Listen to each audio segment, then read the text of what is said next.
E aí, gente, beleza?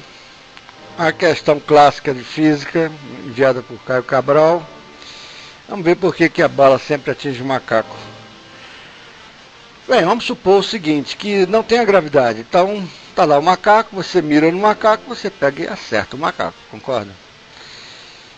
Para efeitos didáticos e para efeito de estudo posterior, quando a gravidade entrar em cena, vamos decompor as componentes dessa velocidade em duas componentes, uma horizontal e outra vertical. Tá? Nenhuma está sendo influenciada pela gravidade, porque não tem gravidade ainda no local.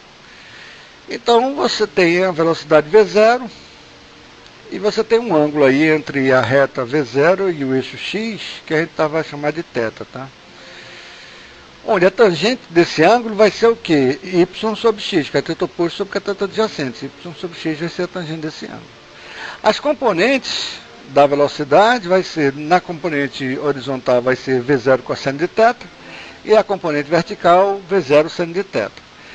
O tempo, você calcula, todos os dois não tem gravidade, então você pega a distância e divide pela velocidade, ou seja, Y sobre V0 seno de θ, ou então X sobre V0 cosseno de θ. Beleza? Então, até aí nenhum problema, está tranquilo. Se a gente dividir uma equação pela outra, a gente vai achar o que é a tangente do ângulo, que vai ser seno sobre cosseno, que vai dar y sobre x, que é a tangente do ângulo θ, o ângulo entre a horizontal e onde o cara está mirando. Tá? Então a questão diz o seguinte, agora vamos colocar a gravidade no local. Na hora que o cara atira, o macaco inicia uma queda. Na hora que ele atira, por que ele acerta? Por que ele acerta? A pergunta é essa. Por que ele está mirando diretamente no macaco? Ele não acertaria o macaco, por que não? Mas na hora que o macaco cai, é a hora que sai o tiro, aí ele acerta. Por quê? Bem, veja o seguinte, com G, qualquer G, pode ser da Lua, de Marte, qualquer G, o macaco vai cair a uma certa altura. Agora, a bala não vai atingir o macaco onde o macaco estava, porque a bala está influenciada pela gravidade da Terra. Então, a bala vai atingir uma altura que eu vou chamar aí de Y'. Porque esse Y', como é que eu calculo? Vai ser a velocidade inicial da bala, V0 seno de θ, vezes o tempo, só que menos GT2 sobre 2, porque está influenciado pela gravidade de qualquer local. Tá? Muito bem, isso é a equação que reproduz a altura que a bala atinge. E do ponto de vista do macaco? O macaco cai quanto? Ora, ele tinha velocidade 0 e ele estava na altura Y. Quanto é que vai ser o delta Y para o macaco? Delta Y vai ser a altura que ele caiu. O delta Y é a posição final, Y', menos a posição inicial, Y. Né? Então, como a velocidade dele inicial era 0, e esse número aí é negativo, vai ser o quê? Menos GT2 sobre 2. Ou seja, veja a coincidência.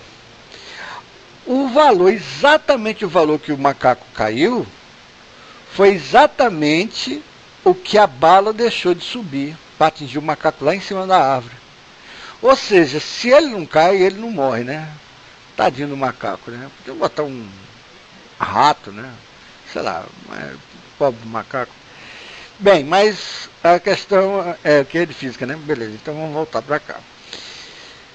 E eu posso escrever, por exemplo, na equação do atirador, que é y igual a V0 seno de θ vezes o tempo menos GT2 sobre 2, eu posso colocar o delta Y do macaco, ou seja, eu pego o macaco e jogo lá na equação do atirador.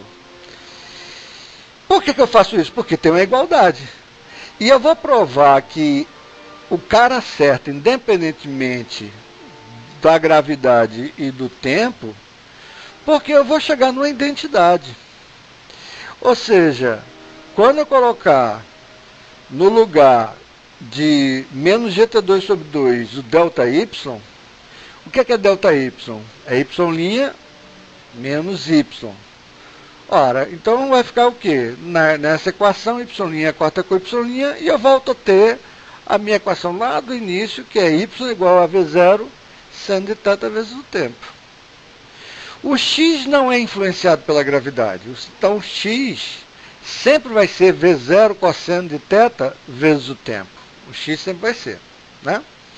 E se você dividir um pelo outro, você vai ter o quê? A tangente, né? Y sobre x não é tangente de θ, seno de θ sobre cosseno de θ.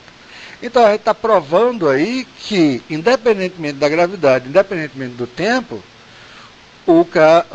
vai alcançar o macaco. Lógico, se o macaco estiver no alcance da bala, né? Se o macaco estiver a 1000 km de distância e a bala só percorre 1000 metros, ele não vai atingir o macaco. Ele vai ter que estar dentro do alcance da bala, obviamente, né? Então, gente, eu espero que você tenha entendido, beleza? Grucou. E aguardo vocês nos próximos encontros daí. Ah, sim, é só uma correção. Quem caiu foi o macaco, meu filho. Você botou caiu lá em cima e caiu aqui embaixo. Quem caiu é o macaco, é o ΔY. E o menos GT2 sobre 2 é exatamente o que o macaco caiu e é exatamente o que a bala deixou de subir, como queremos demonstrar. Beleza, pessoal? Obrigado. Grupou, entre nos sites, entre no grupo e até a próxima. Obrigado, gente.